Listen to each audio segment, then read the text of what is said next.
Hi friends, MG ইলেকট্রনিক্সে আপনাকে স্বাগত। আজকে একটা কাস্টমারের বাড়িতে টিভি রিপেয়ার করতে এসেছি। দেখেছেন টিভির সিমটমটা, এটা একটা এলজি কোম্পানির টিভি।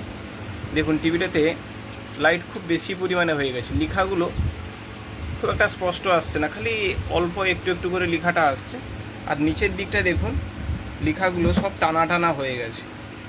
এই হচ্ছে এর সিমটম। তো এই সিমটম দেখে আমাদেরকে জাজ করতে হবে যে এটা কি হয়েছে। এটা একটা 21 ইঞ্চি এলজি 21 ইঞ্চি ফ্ল্যাট্রন প্লাস দেখছেন। তো সিমটমটা দেখে যেটা মনে হচ্ছে, যেহেতু লাইট বেশি আছে, তো আমরা সেক্ষেত্রে ধারণা করতে পারি যে এটা ভিডিও আউটপুট সেকশনের সমস্যা হয়েছে। ভিডিও আউটপুটে যে 3টা ক্যাথোড থাকে, সেই ক্যাথোড ভোল্টেজটা লো হয়ে গেছে। এটা হচ্ছে এর প্রবলেম বলে যেটা ধারণা হচ্ছে। তো এখন আমাদেরকে খুলে দেখতে হবে অ্যাকচুয়ালি সেই ডিসিশানটা আছে কি না, বা মানে আমি যেটা বলছি সেইটা এসছে কি না। তো চলুন আমরা তাহলে টিভিটা খুলে ফেলি, তারপরে আমরা ভোল্টেজগুলো একে একে মেপে দেখে নিব, তারপরে সামনের দিকে আমরা কাজে এগোবো। তো দেখি, চলুন তাহলে আমি আগে টিভিটা খুলে ফেলি। এখন দেখুন আমি বোর্ডটা খুলে ফেলেছি, এই দেখেছেন মোটামুটি ভালোই আছে কন্ডিশান। তো এবার আমি কারেন্টের সুইচটা দিয়ে দেখি যে আমাদের ভোল্টেজটা কী এসছে। আমি যেটা বলেছিলাম যে ভিডিও আউটপুট সেকশনের সমস্যা হতে পারে। তো আমি এবারে দেখি, কারেন্টের সুইচ দিয়েছি, ইন্ডিকেটার জ্বলছে। তো এইবারে আমরা ভোল্টেজটা দেখব, আমাদের ভোল্টেজটার কন্ডিশন কী এসছে। আমি মিটারটাকে দেখুন 600 ভোল্টেজে রেখেছি। মিটারটা এখানে আমি উপরে রাখলাম কাছে। তো এবারে আমরা এইখানটায় দেখুন যে আমাদের এখানটায় যে 180 ভোল্টের যে লাইনটা গেছে, এইখানে কত ভোল্টেজ এসছে সেইটা আমরা একটু দেখে নিই। দেখুন ভোল্টেজ দেখুন এখানটায় 121 ভোল্টেজ এসছে, যেটা এখানটায় থাকার কথা 180 উপরে বা 180 থাকার কথা, সেটা এখানটায় দেখুন 121 এসছে। তো যেখান থেকে ভোল্টেজটা শুরু হয়, আমাদের ইএসটি থেকে যে ভোল্টেজটা আসে এই জায়গাটাতে, এই দেখুন ইএসটি থেকে ভোল্টেজটা আমাদের এইখানে আসে। তো এইখানের এই কন্ডিশনটা, এই জায়গাটায় আমার ভোল্টেজটা কী আছে এইটা একবার আমরা দেখি। এইখানে ভোল্টেজটা কত এসছে, এই জায়গায় ভোল্টেজটা দেখি আমাদের মিটারে কত ভোল্টেজ এসছে। এই দেখুন এখানেও ঠিক একই ভোল্টেজ 121 দেখেছেন। এইখানে এই জায়গাটা, এটা হচ্ছে ভিডিও আউটপুটের ইএসটি থেকে আসা ভোল্টেজ। তো এখানটায়ও দেখুন সেই 121 ভোল্টেজ দেখেছেন। তাহলে এই ভোল্টেজটা লো হচ্ছে। এইটা লো হওয়ার কারণে এখানে যে ক্যাথোড ভোল্টেজ 3টা আছে, যেটা আমাদের আরজিবি যে 3টা ভোল্টেজ যেটা যায়, সেইখানে আমাদের ভোল্টেজটা ড্রপ হয়ে যাচ্ছে, যে কারণে সেখানে যে আউটপুটের যে আমাদের পিকচার টিউবে সাদা বেশি হয়ে যাচ্ছে, লাইটটা বেশি হয়ে যাচ্ছে। এটাই হচ্ছে মূল সমস্যা। তো তাহলে আসুন আমরা দেখি যে এটা ভোল্টেজটা হচ্ছে কম কেন, সেইটা আমাদেরকে আগে খুঁজে বের করতে হবে। তো এটার মূল কারণটা আমি আপনাদেরকে বলে দিই।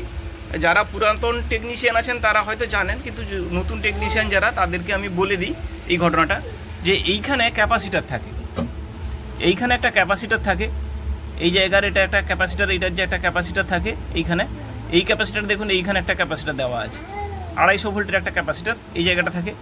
এছাড়াও বেসেও দুখানা ক্যাপাসিটার থাকে, বেসেও সেই 250 ভোল্টের দুখানা ক্যাপাসিটার থাকে। তো আমরা তাহলে এই ক্যাপাসিটারগুলো একটু দেখে নিই যে এর কন্ডিশানটা কী আছে। ক্যাপাসিটারগুলো খুলে আমরা দেখব যে এই ক্যাপাসিটারগুলোর কন্ডিশান কী আছে। তো তার আগে আমাদেরকে একটু ভোল্টেজটা দেখে নিতে হবে, যে ভোল্টেজটা আমি এসি খুলে দিয়েছি লাইনটা, তো ভোল্টেজটা ডিসচার্জ হয়েছে কিনা সেটা একটু আমি দেখে নিই, নাহলে হাই ভোল্টেজ থাকলে আমাদেরকে শক লাগতে পারে। আমি এটা এখানটায় ভোল্টেজটা দেখে নিই। না, ভোল্টেজ ডিসচার্জ হয়ে গেছে, 12 ভোল্ট হয়ে গেছে, ডিসচার্জ হয়ে গেছে। তো ঠিক আছে, তাহলে আমি এবারে ক্যাপাসিটার দেখি। আমাদের 250 ভোল্টের যে ক্যাপাসিটারগুলো থাকে, 3খানা ক্যাপাসিটার, প্রায় অধিকাংশত এলজিতে 3খানাই ক্যাপাসিটার থাকে। তো এখানে জানি না কটা আছে, আমরা দেখব। তো প্রথমে তাহলে বোর্ডটাকে উল্টিয়ে আমরা দেখি যে এই ক্যাপাসিটারের পরিস্থিতিগুলো কেমন হয়েছে। তো এইখানে প্রথম ক্যাপাসিটারটা আমি দেখাচ্ছি আপনাদেরকে। এইখানে একটা ক্যাপাসিটার, এই যে এই ক্যাপাসিটারটা এইখানটায় আছে, এটা একটা 250 ভোল্টের ক্যাপাসিটার। এটা তাহলে আমাদেরকে খুলতে হবে, খুলে দেখতে হবে যে এর কন্ডিশানটা কী আছে। আর এইদিকে বেসে যে ক্যাপাসিটারগুলো থাকে, বেসটা আমাকে খুলতে হবে আগে। তো আমি বেসটা একটু খুলে নিই, এক হাতে ভিডিও করছি, একটু খুলতে কষ্ট হচ্ছে, তো আমি দেখাচ্ছি। এই দেখুন এইখানেও একটা ক্যাপাসিটার আছে, এই যে ক্যাপাসিটারটা দেখেছেন, এইটাও একটা ক্যাপাসিটার আছে। এইখানে দেখুন ভ্যালুটা কি আছে, 4.7 MFD 250 ভোল্ট, দেখতে পেয়েছেন। এই যে ময়লা পড়ে গেছে, বোঝা যাচ্ছে না সেই জন্য, তাও মোটামুটি দেখতে পাচ্ছেন 4.7 MFD 250 ভোল্ট। তো এইখানে একটা ক্যাপাসিটার আছে, আর এই ইএসটির কাছে এইটা একটা ক্যাপাসিটার আছে। তো এই দুটো ক্যাপাসিটারকে আমাদেরকে খুলে দেখতে হবে যে এই ক্যাপাসিটারগুলোর পরিস্থিতি কেমন আছে। তো এই ক্যাপাসিটারগুলো এইখানটায় 4.7 আছে, এইখানে মোটামুটি 10 MFDর কাছাকাছি যে কোনো মানের ক্যাপাসিটার লাগানো যেতে পারে, কিন্তু ভোল্টেজটা যেন আমাদেরকে এখানে 250 ভোল্টের হয়। তো ঠিক আছে, চলুন আমি আগে ক্যাপাসিটারটা খুলি, তারপরে আপনাদেরকে দেখাই যে এর পরিস্থিতি কি আছে। এখন আমি ক্যাপাসিটার খুলে ফেলেছি, এইখানে একটা ছিল আর এই বেসে একটা ছিল। বেসের ক্যাপাসিটারটা দেখাচ্ছি, এই যে এইদিকে ছিল বেসের ক্যাপাসিটারটা, এই যে দেখেছেন এইখানটাই ছিল। তো আমি ক্যাপাসিটারের পরিস্থিতিটা দেখাচ্ছি। এই দেখুন, দেখেছেন একটা লেগ আছে আর একটা লেগ আদৌ নেই, দেখেছেন। এই হচ্ছে এর পরিস্থিতি। আর একটা দেখুন, এই হচ্ছে এর পরিস্থিতি। তো এই রকম ক্যাপাসিটার পরিস্থিতিগুলো হয়েছে, এই যে কারণে এই ভোল্টেজটা হচ্ছে না, 180 ভোল্ট আমাদের হচ্ছে না। আর 180 ভোল্টের মিসিংয়ের কারণেই ক্যাথোডে ভোল্টেজ পাচ্ছে না। তো আসুন তাহলে আমি আমার কাছে কি আছে সেটা একটু আমি দেখি। তো সেই রকম কী মান আছে আমার কাছে আমি সেটা দেখি, দিয়ে সেগুলো আমি লাগাবো, তারপরে আমরা চেক করব। দেখুন আমি ক্যাপাসিটার একটা বের করেছি। এই ক্যাপাসিটারটার ভ্যালু দেখুন, এখানটায় আছে 10 MFD 250 ভোল্ট, এটা একটা আছে।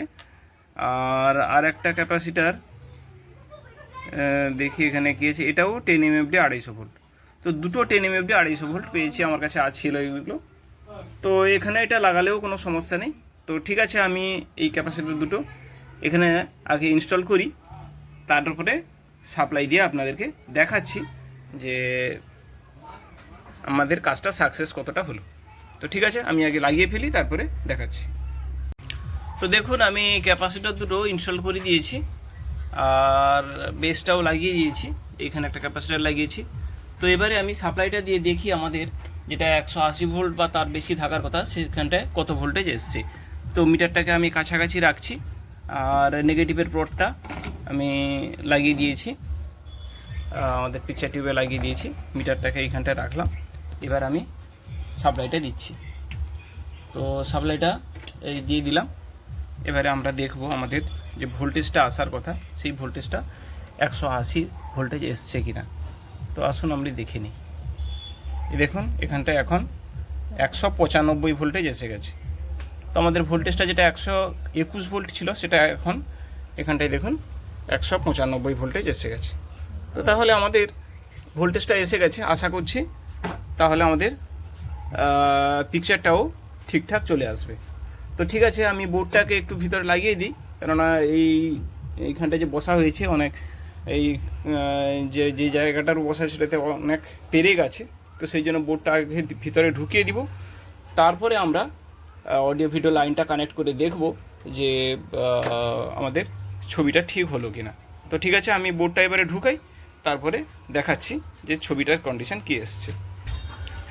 তো দেখুন আমি কমপ্লিট করে ফেলেছি। এবার দেখুন ছবি একবারে ওকে হয়ে গেছে, পিকচার ওকে। তাহলে আমাদের এই ক্যাপাসিটার দুটোর প্রবলেম ছিল, সেটা চেঞ্জ করে দিতে কাজটা ওকে হয়ে গেছে। তো ঠিক আছে, আজকের ভিডিওটা এখানটায় শেষ করছি, ফিরছি নতুন কোনো ভিডিও নিয়ে। সবাই ভালো থাকবেন, সুস্থ থাকবেন, বাই।